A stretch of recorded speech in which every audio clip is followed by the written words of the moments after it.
Good afternoon. This is Katie Kuhn, Manager of Chapter and Member Engagement, and welcome to the ACR CME and Chapter Webinar.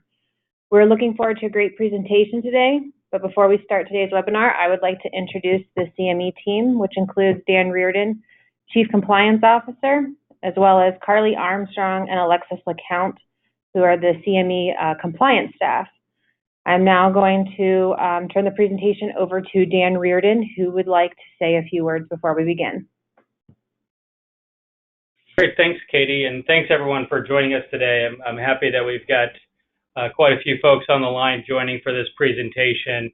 I'm really excited about the new direction of our CME compliance program here with Carly and Alexis really taking over the day-to-day responsibilities, and we really do think this is a valuable asset to the chapters, and we want to make everyone fully aware of this benefit and how we've streamlined the process and really made it a lot more user-friendly than it has been in years past. So without taking up too much more time about the new team, I do want to allow Carly and Alexis time to go through these slides and allow for any Q&A that we might have at the end. But at any time, after the event, if you do have any questions or want to learn more about the program, please feel free to reach out to me or Katie or Carly and Alexis with more detailed CME questions. So Carly, Alexis, go ahead and take over. Thanks, Dan. Like Dan said, I am Carly Armstrong, and Alexis LeCount is with me on the call, and we're going to kind of talk through just the kind of updated CME processes that we are doing now at the ACR to ensure compliance with our accreditors and our accreditation board. I know that you guys can't talk, but just Dan or Alexis, can you guys see my screen? I want to make sure it's coming across. Yes. Okay, perfect. All right, so we're going to go ahead and kick this off. Like I said, Alexis LeCount's also on the line, and she'll be jumping in. If you do have questions, you can submit questions via the GoToWebinar, and Katie will make sure that those questions get asked at the end. We did have a couple of questions submitted via email that we'll also address towards the end of the webinar. So if at any time you have a question, please type it into the system and we'll address them. Or if you have any questions after the fact, we'll make sure that you have. I know that Alexis's contact information is out on the webpage so that you can send any emails to her that you may have about CME compliance or thinking about getting ready to accredit some of your activities. So with that, in keeping in line with being in compliance, I am Carly Armstrong, and I have no relevant financial relationships to disclose. And I am Alexis LeCount, and I have no relevant financial relationships to disclose. All right, so I just kind of want to run through the agenda for today's webinar. We're going to start off by talking about joint providership when ACR is working with the chapters to accredit your activities. It is what the ACCME, our accrediting body, calls joint providership. So I just want to talk through a little bit about what that means for the non-accredited chapters and the accredited, ACR as the accredited provider. We're also going to talk through the CME application submission process via the Attendee Interactive platform. If you're a new user, how does that work? If you're a returning user to the AI platform, some of the new forms that we are utilizing moving forward when you are submitting applications. This also includes just new disclosure forms as the ACR has updated some disclosure forms, so we'll talk about that. And just some new processes that we're going to roll out, that we have rolled out. And if some of you have been a part of any of the new application process, we are doing what we call a kickoff call to kind of talk through next steps and what to expect through the process from planning, implementation, through evaluation of the activity. We will also talk about turnaround times. So when we receive an application, what to expect, next steps, and turnaround times. The activity planning form, which I know was posted on the website. We're going to talk through that as that is a required upload with the CME application. Conflicts of interest. I know that in this particular section, we will talk about the updated disclosure form and collecting disclosures and how that process is going to look and what we have to do as the accredited provider to resolve any potential conflicts of interest of any of the individuals in control of any of the CME content. Lastly, we're going to talk about commercial support and commercial promotion. I know if you just look at those words, they look synonymous and feel the same, but they, in the eyes of our accreditor, they are different. And so we're going to talk through those differences. If you are, soliciting grants, or if you're soliciting sponsorships, exhibitors, that kind of, those kind of two buckets, we'll talk through the differences and what's required on those two fronts. And then at the end, we'll take any questions and we'll address the questions that we did receive via email. So to kick off, we're going to talk about joint providership. So when working in joint providership, it does provide ACR a chance to collaborate with non-accredited organizations like the chapters. By doing this, it allows the chapters and ACR to have diverse and very quality educational offerings that are provided to the learners in the educational space.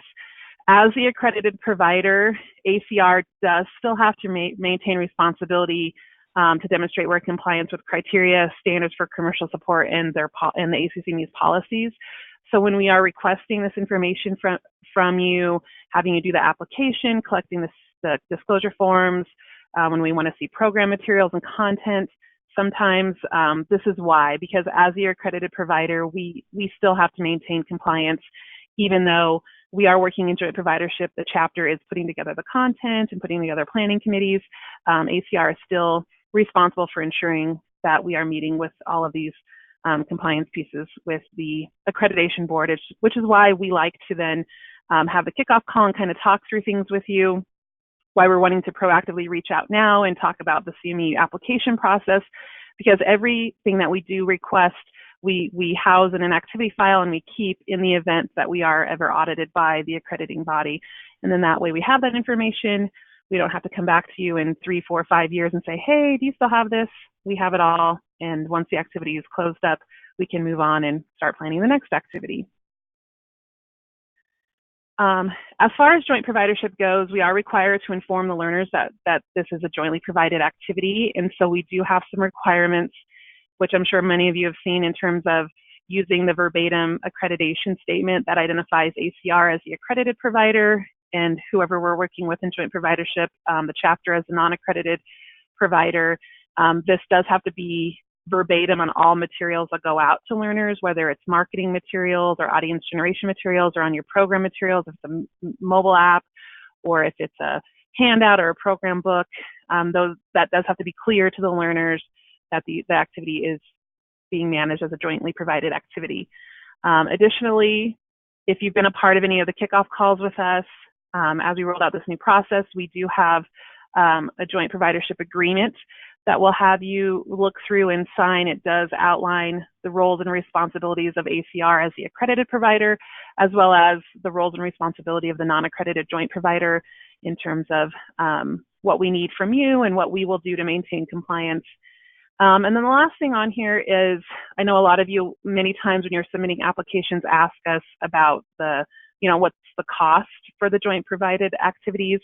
We have worked in collaboration with the ACR to put together a new joint providership pricing schedule that will be effective January 1, 2020. So if you're already kind of in the works with activities, this will not be effective until January 1.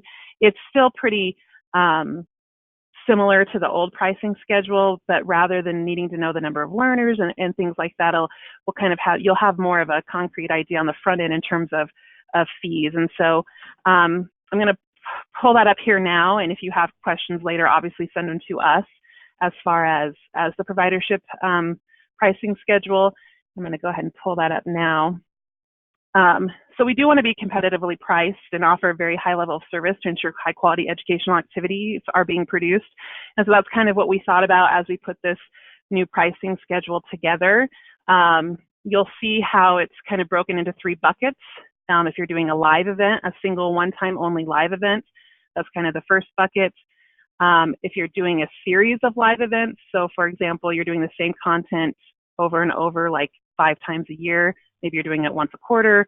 Some groups do that, not to say that any of the chapters do that. I think most chapters are doing one-time live events for the most part, but we do have some groups who do like a grand rounds type thing and want to do the same content over and over every quarter.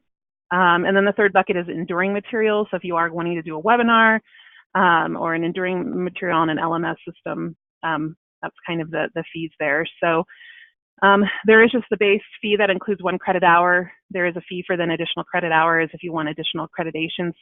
And then COI management for planners and faculty beyond 10. So really you could kind of get a sense of where you might say, okay, I have an 8 credit activity.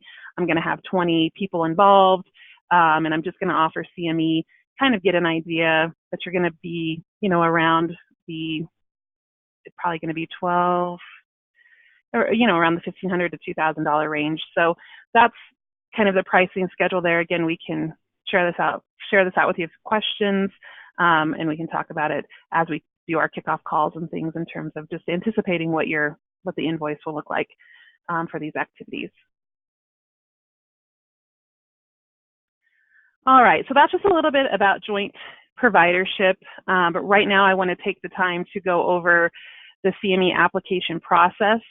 Alexis, I'm going to actually have you kind of jump in, if you don't mind, and talk about if you are wanting to submit a CME application and you've never used the AI system before. Can you talk through how you can set yourself up an account, or if you're a returning user, how that works? Yeah, so when you go to the Highmarks CE website, on the home screen there'll be a login site. If you've never logged into the system before, there is an indicator at the bottom that says New User. You'll click on that and it will prompt you through the process on how to set up an application, how to set up a profile rather, to get your application started. Pretty self-explanatory process. If you have set up a profile before and you remember your information, you'll log into the system as you have in the past. Again, it's the highmarksce.com. And I can send out this information via email to anybody who would like that information as well to have on their files. And so if you've logged in before, then you'll go to the client sign-in at the bottom of the page and input your username and password information, and it will bring you right into the system to start your application process. Thanks. So I'm going to pull up, I know on the website there is a PDF process guide that kind of takes you step by step through the application, so I will pull that up here in just a little bit to kind of go through that as well. But before we do that, I just kind of want to give an overview of the application process. The reason, again, kind of going back to what I said originally, is a lot of the information we're collecting during the application process is required to ensure we have the needed documentation for our accrediting board. And the CME application is that starting point. And so I know in the past there's probably been a different things communicated, but we are asking that as soon as you are ready and you're going to have an activity and you're getting ready to plan it and you're convening your planning committee, to go ahead and start the CME application. The sooner the better as far as having time. I know in the past sometimes it was communicated 1 month before the activity. Ideally, we would say 6 months before the activity, knowing that there is some wiggle room there. But really, it should be when you are starting to think about your activity. Because we've changed the process, that does not mean you have to be collecting disclosure forms 6 months in advance. So I know that that's always gets a lot of people heightened with stress collecting disclosures and things like that. So we're going to talk through those changes. Really, the application is starting, it's the planning. So you're identifying your gaps, your needs, and your learning objectives. Who are you targeting? Are you wanting to do a live conference? Is it 1 hour, 2 hours? What kind of outcomes are you going to do? You're just going to do the post-evaluation survey. You're doing a pre-test, post-test, kind of just having a thought about what your agenda is going to look like. And at this point, we only want disclosure forms for the planning committee only. Faculty can come later. So when we say 6 months before, you may not even know who's going to speak at your conference or activity 6 months in advance, and that's completely fine. At this juncture, we just need all of that preliminary planning information to go ahead and get the activity started, and then we'll have a kickoff call with you, and then we'll set some mutually agreed upon deadlines in terms of, all right, we need a list of faculty by this date, we need all the disclosure forms by this date, and we'll have this kind of project timeline that we'll put together, and we'll have communication back and forth leading up to the activity. And so we would like to say 6 months before the activity, especially if it's a large annual meeting. Please get your CME application in as soon as you know, and your planning committee has gotten together and kind of planned the activity, and you have kind of a rough draft agenda. But we do, like I said, we do have some leeway. We do prefer not to be a month out, which I know sometimes was communicated in the past with this new process. So again, if 6 months seems like that would be too difficult, just be in correspondence with us, and once we have the application, we'll start moving forward with next steps and what we need. I know before it was communicated that you needed 80% of your disclosures collected before you could submit your application. That has gone out the window. The only disclosures we need when you submit your application is your planning committee. And so we'll talk through that here in just a moment. And then you'll just submit your application for review and approval. And at that point, then all of the other implementation steps will occur in order to launch the activity. Some of the new processes, like I talked about, we did put together some new forms that you'll upload through the application process. One of those is called the activity planning form, and we're going to talk through that today. We do, in terms of an agenda template, we don't have a specific template that you have to use. If you have one that you like, go ahead and please just upload that.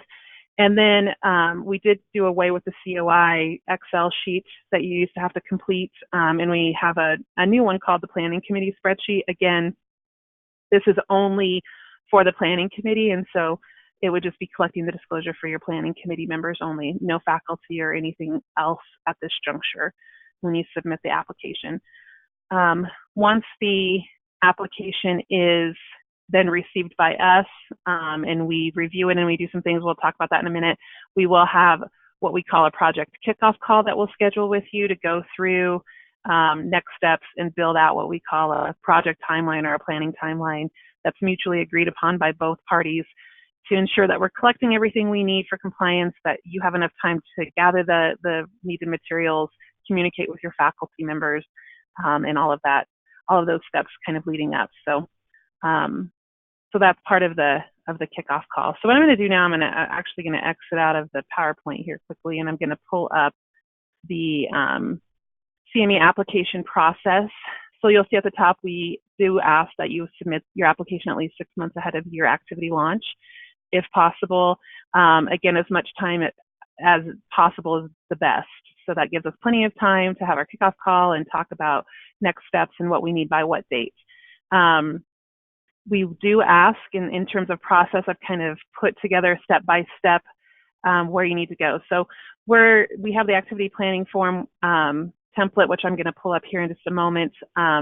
Alexis talked about the Highmarks AI system and clicking on that link. And if you're a new user setting up a new profile, if you're an old user, hopefully you know your user information. If not, there's always a forgot password that you can utilize, or reach out to us and we can look it up and get that password reset for you. Once you're into the system, then it's just kind of a rundown. If you've been in the system before, there are tabs across the top of the application. And so this document just takes you step by step through what all needs to be put into the application. So what do you need to put into tab 1, and then tab 2. So with tab 2, which is contacts, at this point, we only want planning committee members. And so there is no need to enter any faculty here under tab 2. So at this juncture, we only want planning committee members, and we'll talk about faculty later. And then a lot of the things, as we work with the AI system, you may see things change slightly, but for now, this is a process.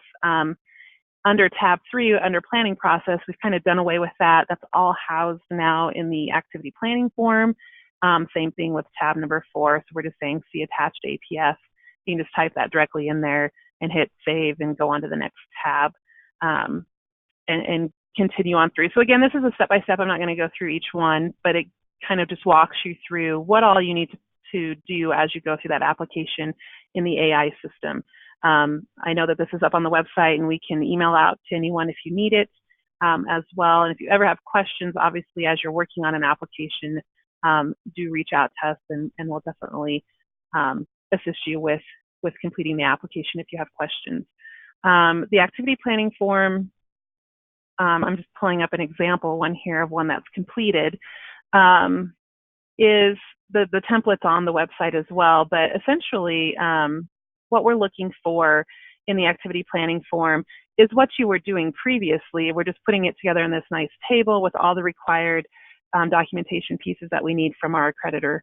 And so in terms of a gap, we do have to identify a practice gap. So like what's currently happening versus what should be happening is identified within this chart. And so, you know, currently radiologists don't know this, they're not able to apply XYZ, and what they should be doing is kind of in the better or best practice section. So it's kind of the bookends. So you have what's currently happening versus what should be happening, and that's your professional practice gap. We do require, and we are required to document that there is some kind of a source. You've identified a source of that gap. It doesn't necessarily have to be an article. This one happens to be an article that they're utilizing. It could be you did a survey with learners, expert opinion of your planning committee members, but we do ask that you try to find at least two sources for that gap in practice, because the ACCME wants to know why you're putting this education together. It's not just education for the sake of education, but there is a problem, a gap that we're trying to address with the education. And so that's kind of the first two columns. That's identifying the professional practice gap. What is the problem that the education is trying to address? The next column then is the need. Does this gap exist because learners don't know it? Like it's brand new and they just don't know the information? Is it that they don't know how to do this, or which would be competence, or is it they're not doing it in practice, which is performance? As far as the need goes, typically, like if you see here, knowledge and competence, those are typically what are marked. If you do feel like it is a performance need, we do then on the back end have to evaluate changes in performance. So when you're doing the planning, think about what you want to evaluate in the end. Are you going to evaluate changes in performance of your learners? If so, great. I would go ahead and check performance. If not, then we can't check performance here. So that's always a question we'll ask if you fill out an application or you've selected performance. Alexis and I will ask, how are you going to measure changes in performance? So changes in performance have to be in your professional practice. So are you going to send out a post-activity survey 30 days later to ask them if they're changing? Are you going to look at chart? You know, are you going to do a chart audit? Are you going to review QI data? You know, what are you going to do to make sure that performance has changed? Knowledge and competence, through our standard evaluation template that we utilize and that we require you use once a learner has completed the activity, we are documenting those changes. So when a learner completes the activity and does the evaluation, we do have the data for changing competence and knowledge. So always just be mindful of that. If you do feel like it's a performance need, make sure you have a way to measure the change in performance on the back end. If not, we'll probably ask that we remove performance and just keep it at the competence level. And then at the very end are the learning objectives. And the reason we like to use this chart is because everything should be connected. Your gap is, you know, what's the problem we're addressing? The need is why does that problem exist? And then our learning objectives should kind of align with the gap and the need. And so if we are going to say, you know, that we do have a performance need and we're going to measure performance, our learning objectives should be written at the performance level. So you may see analyze or evaluate, those types of verbs being utilized. We don't want this to be burdensome to you. So we're hopeful it's just a very easy, you know, putting together a little bit of narrative about what's currently happening versus what's best, the need, and then the learning objectives. We review all of this, and we may recommend that maybe you change a verb on the learning objective to make sure it's really a measurable verb. So we do take a look at this and make sure it is meeting with compliance with our boards, because we do have to keep this on file. The template does have 3 rows for 3 different gaps. That does not mean you have to have 3 gaps. It's just a template. You could have 1 row. Many activities sometimes are just 1 gap, 1 need with, a few learning objectives. Some activities have multiple gaps, and so therefore you may use more than 1 row, but 1 row is fine. If you want to use 2, 3, or 4, that's up to you. And then down here at the bottom of it is just taking what you put into that chart and putting it into narrative. 100-word maximum, stating your gap in 100 words, stating your need in 50 words, and then why are you using this particular format? Why is this format appropriate? And so, again, if you have questions on this, if you want, obviously we have some sample ones we can share with you if that would be helpful. If you have questions as you're completing it, please reach out to us.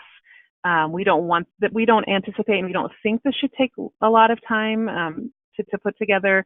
And like I said, we always review it and make sure it's meeting with compliance with our board, and we don't expect it to be this big, huge document. So if you have questions regarding this as you're working on it, please reach out to us and we're happy to assist with that. So that's the activity planning form.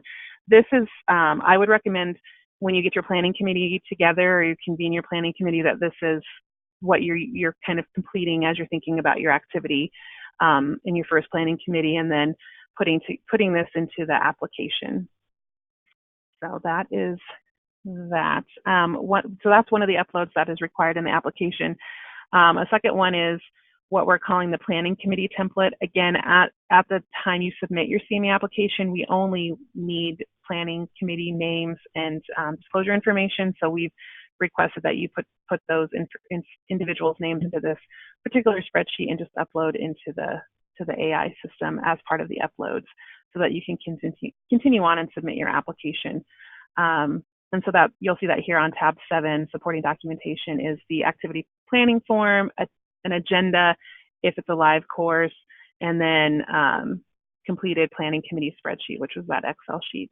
Those are the 3 things we need you to upload into the system to go ahead and complete the application. I'm going to go back to my PowerPoint here and talk through next steps. So once the CME application is received by us, we will review it and give it, once we do our review, we'll send it back to you for if we've recommended any changes or think that anything needs to be changed on the application, or if we have questions about anything, we'll follow up with you. Once it's finalized, we then will schedule a kickoff call with you, and we will run through next steps in terms of launching the activity. This is kind of just a sample project kickoff call agenda. So when we meet, it shouldn't take any more than 20 to 30 minutes. But once the activity, the CME application has been approved, we'll have the kickoff call, and we'll kind of run through next steps in terms of when we are needing to know who the faculty are going to be, when we need their disclosures collected by, if we need to collect content, by what date should we collect that, if you're going to market the activity, if you're going to market the CME portion of the activity. We'll talk about what's required, and we will want to see any marketing materials you send out regarding the CME portion of your activities. If you're just marketing and doing a save the date and you never once mention CME, we don't need to see that. But if you are marketing and you mention, there is going to be CME offered, or the number of credits that are going to be offered, or that this is jointly provided with ACR, there are some requirements that we'll share with you, and we will want to see those materials before you send them out. Program materials, those are, what the learner sees. If it's a program book or a mobile app or a handout or an agenda, whatever it is that you're sharing with learners on site at a live activity, we'll want to review and approve those. Again, there are requirements as far as what needs to be on those materials. Once we've gone through the process and we've talked about all of the things we're going to need, and then we start collecting all that information. We will say, okay, we've got everything we need. This activity is good to go. You know, enjoy, have a great conference, great activity, and then we will request some information on the back end that we have to keep in our files. And for the chapters, we are sending out the links so that learners can complete the evaluation to claim their credit and get their certificate. So that is a requirement. If a learner comes up to you at the activity and says, are you just going to email me my certificate? The answer is, we can't just email it. We'll send out the link. They'll have to complete the evaluation, claim their credit, attest that they sat in those sessions, and then they will either be able to download their certificate right then and there, or they can email their certificate to themselves. If you want to utilize sign-in sheets, I know a lot of groups do that. That's completely fine. Then you send us a sign-in sheets on the back end, and we send out the credit claiming. And this is all things that we'll talk about on the kickoff call, so it's very clear to everyone what we need when, and we'll work against a deadlines and timeline then. So coming out of this project kickoff call, you will have a timeline in which is mutually agreed upon by both sides, that we'll make sure that we have all the documentation we need prior to launch of the activity. I kind of skipped this. The CME application process was, I kind of did that already, so I'm going to go ahead and skip the slide. It was just the PDF kind of walking you through the steps.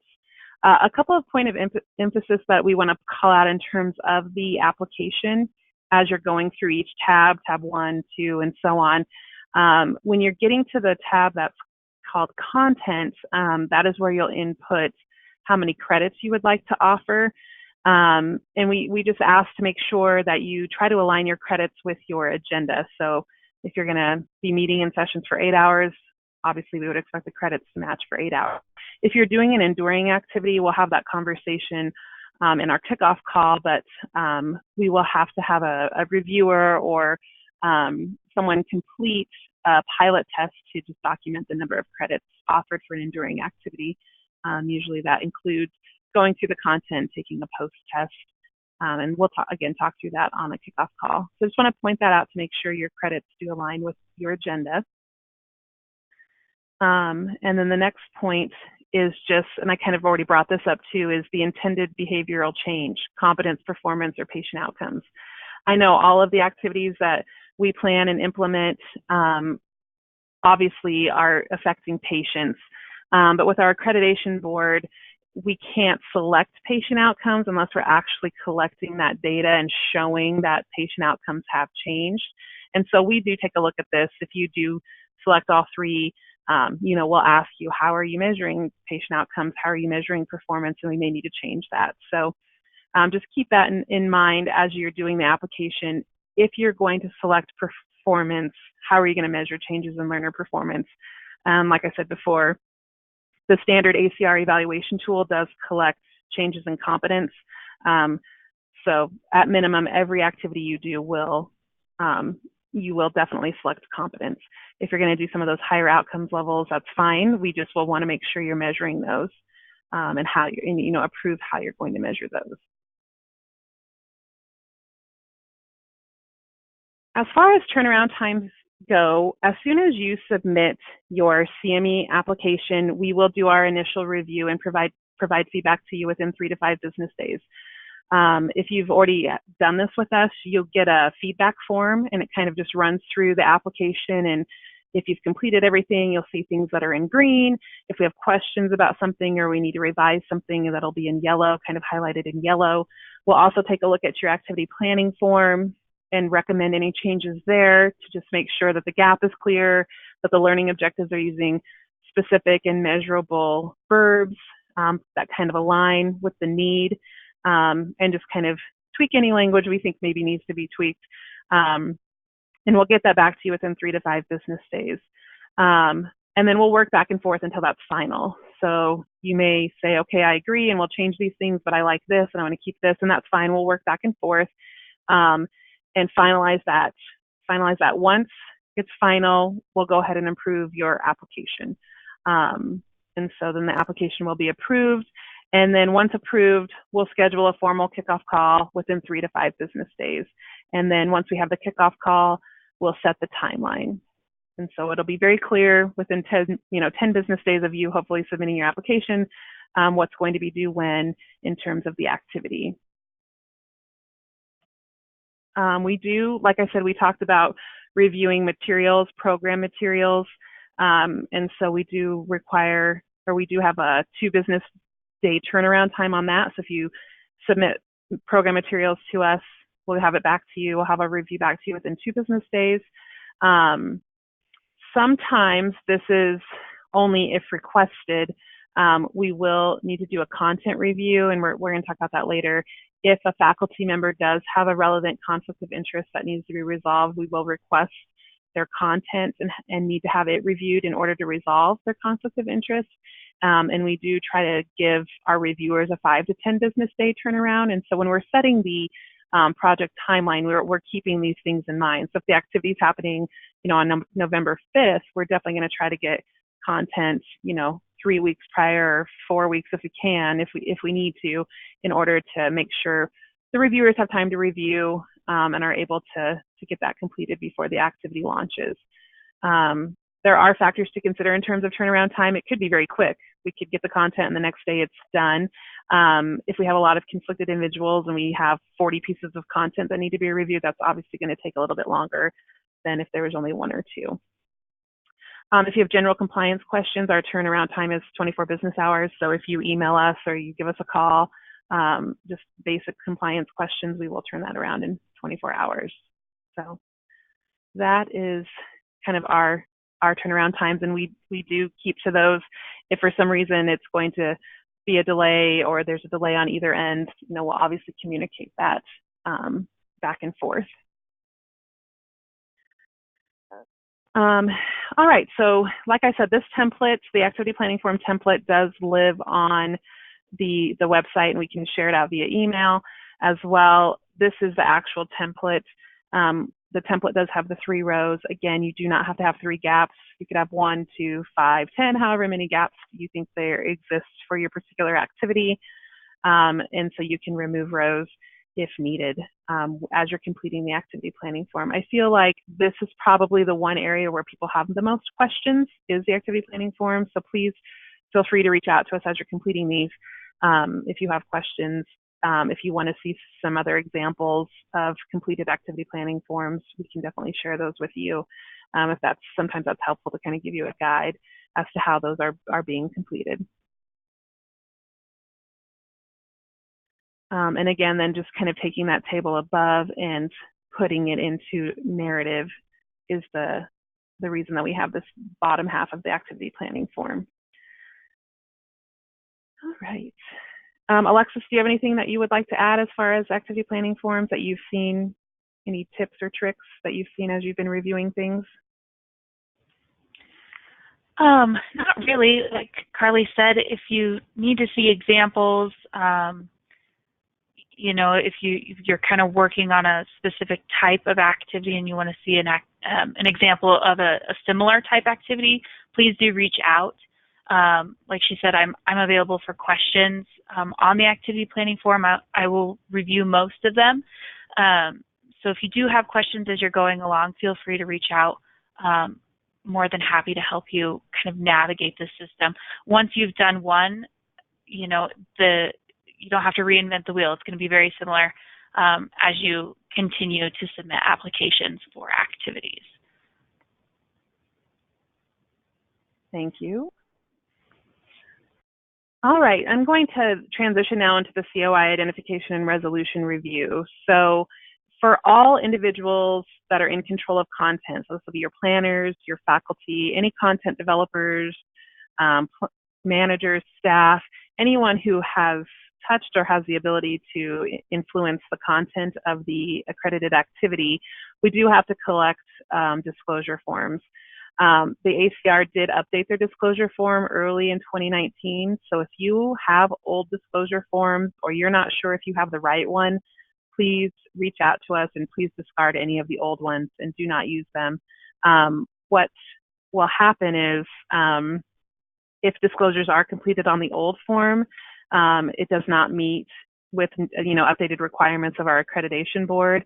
And so we will have to recollect disclosure, and that's never fun to do. So please, when we have our kickoff calls or when you're thinking about applying, submitting a CME application and you're not sure if you have the newest version, please reach out and we'll send it to you. And just get rid of any of the old disclosure forms you may have from previous. The new form does have some updated definitions on there, and was updated in 2019. So as far as disclosure collection goes, we can collect disclosure through the AI system for your planning committee. If you would prefer to just use forms, we can do that as well. It does not have to, all of your planners do not have to have all of the disclosure in the AI system. It is kind of nice to have them all in there because then they're just there. But if you want to use paper forms or send out the form to your faculty or whatever via email, that's fine as well. Again, if you're going to, I don't know if any of you use like an online system, if you're wanting to use Wufoo forms or Jot forms, we would like to see that and make sure that it does have all of, it should mirror and mimic the disclosure form. It has to. So, you know, using the paper form or sending it out via email is completely fine. Again, we'll talk about that on the kickoff call. But as far as your planning committee goes, make sure they're either disclosing in the AI system or they're using the newest COI disclosure form, which we're happy to share. As far as kind of roles and responsibilities, the program managers or the staff on your end will be responsible for collecting all the disclosures of all individuals in control of content. ACR will then take a look at all of the disclosure information to do the identification of any conflicts of interest, and then appropriately resolve and document that resolution. And so it does depend, resolution mechanisms do depend upon your role in the activity. If you're planning committee members, if you're part of a planning committee and you have relevant conflicts of interest that need to be resolved, we do what's called a peer review of planning decisions by a non-conflicted planner, and we document that with a form. If your faculty or those who are creating the content have relevant conflicts of interest, we will have to collect their content and do a content review. It does not have to be their final content. It can be a rough draft of what they're going to be presenting that can be reviewed.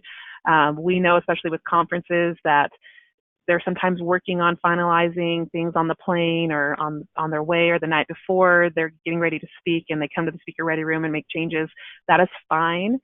We don't have to review that final content, but we do have to review content. So it could be their rough draft slides, depending on the activity format. Maybe they're not giving us, you know, a presentation with a PowerPoint. Maybe they're doing a roundtable discussion. So looking at the questions they're going to be asking or an outline. Those will be what we'll require as far as collecting of content. Again, we'll set deadlines in the kickoff call to talk about when we need to have that content by, so that we can allow our CME reviewers time to review things and resolve the conflicts of interest. If you do have faculty or content developers who do have relevant conflicts of interest that need to be resolved, we, ACR, will identify the CME reviewers and we'll make sure we have collected their disclosure and get that information to you so that you know who the reviewer is, because we do have to, as part of the kickoff call we'll talk about, we do have to disclose any relationships to learners prior to their engaging in the activity. So again, that's part of the program materials that we'll talk about.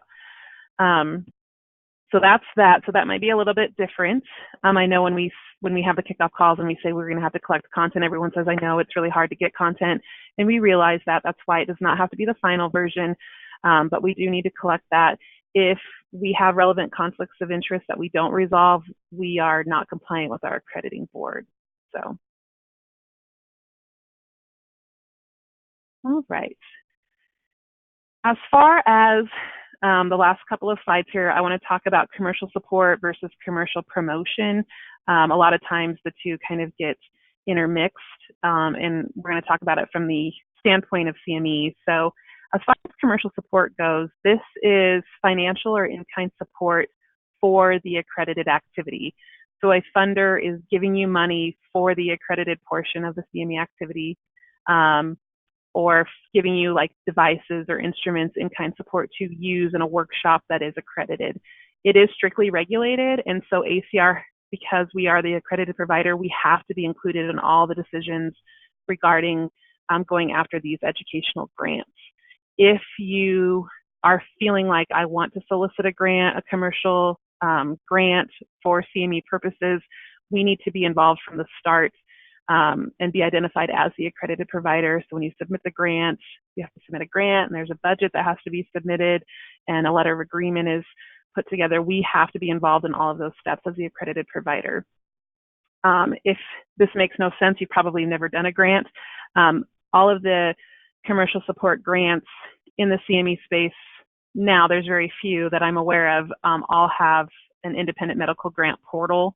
So if I go to Allergan, I go to Genentech, I go to their sites, they have a independent medical education grant portal that you have to, as the person wanting to solicit the funds, submit this information and collect, and then you can collect the grant funds if you're awarded them. Again, if you're not sure, reach out, because what we would hate to see happen is you've got this grant and it's, you're wanting to do this activity, but ACR was never involved. ACR didn't, as the accredited provider, we do have to be part of those grants if you are submitting grants for CME. Different than promotion, which is, a lot of you probably do this. You have an exhibit hall, you have like gold level sponsors, platinum level sponsors, you're doing advertisements. That's fine to do. You can totally do the promotion and you can have the exhibit hall and the sponsorships, etc. The key here is it just has to be separate from the education. So if I'm going into a CME session, it has to be separate from the exhibit hall. I can't have sales reps coming into the CME session handing out pamphlets, and they know they shouldn't do that either. But just keeping everything separate. There can't be any advertising. You can't force a learner to go through the exhibit hall to go to the CME session. They have to have that option if they would like to. So again, the key with promotion is just keeping it separate, which is why we like to look at your audience generation pieces, your marketing pieces, and your program materials, because you cannot have, here's all of our sponsors and all of their logos on the same email blast that you're sending out about CME credits. They have to be completely separate. So that's another reason why we want to see those things. Not that you can't give them, the recognition for being an exhibitor or sponsor. You can definitely send that information out. It just cannot be intermixed with any of the CME materials. And obviously if you have questions. So I did this little, the difference between, so commercial support is you're in the classroom and they've provided money in support of that education, versus promotion sponsorship is your big exhibit halls, obviously, which is separate from the educational space. So I just wanted to take some time there. So if you are, this is stuff we'll talk about on the kickoff call as well. Are you working with exhibitor sponsors? Do you have some secured? Great.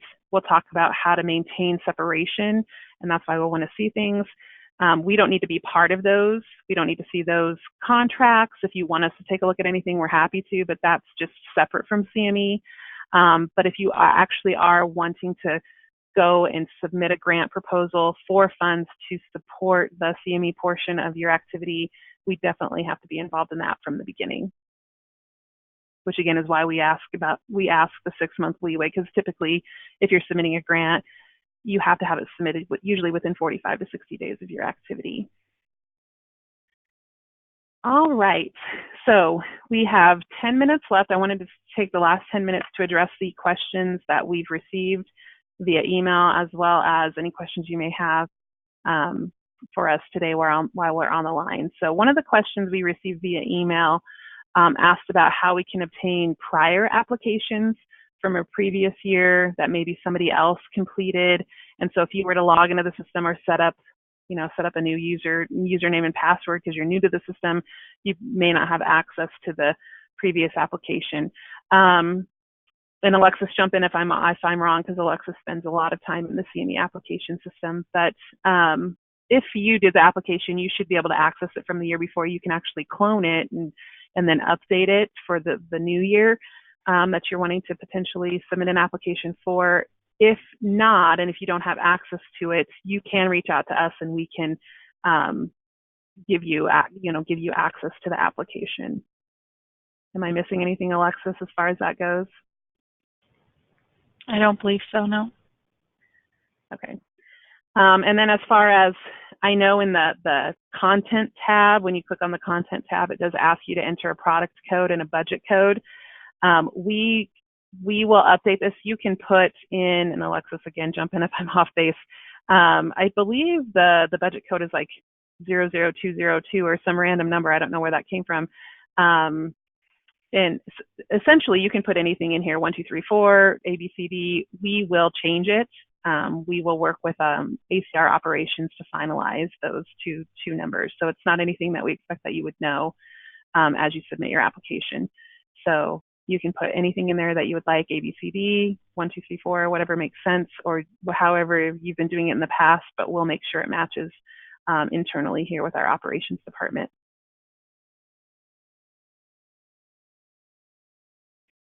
All right, so those are the questions we received via email. I think at this time, Katie, if we have any other questions, we can definitely field those. We have not received any additional questions as of right now. So I don't, we just want to go over how they can contact you or Alexis if anybody wants to type in any questions while you explain that, that would be great. Sure. So you can contact Alexis or I. I know Alexis's email address is on the website with all of the process guide, but I guess I could put it up there. I didn't even think about putting it on the slide. I'm going to go ahead and just type it in here so you guys can see it. So Alexis, you can email Alexis at alacount@acr.org or myself at carmstrong, I can spell, at acr.org. That's the best way to get a hold of us. And we will definitely email you back within the 24-hour turnaround time that we've promised if you have any questions. If you email info@ACR and it's related to CME, it will get to us too. It just might take a little bit longer. So if you have questions, I would definitely email us directly.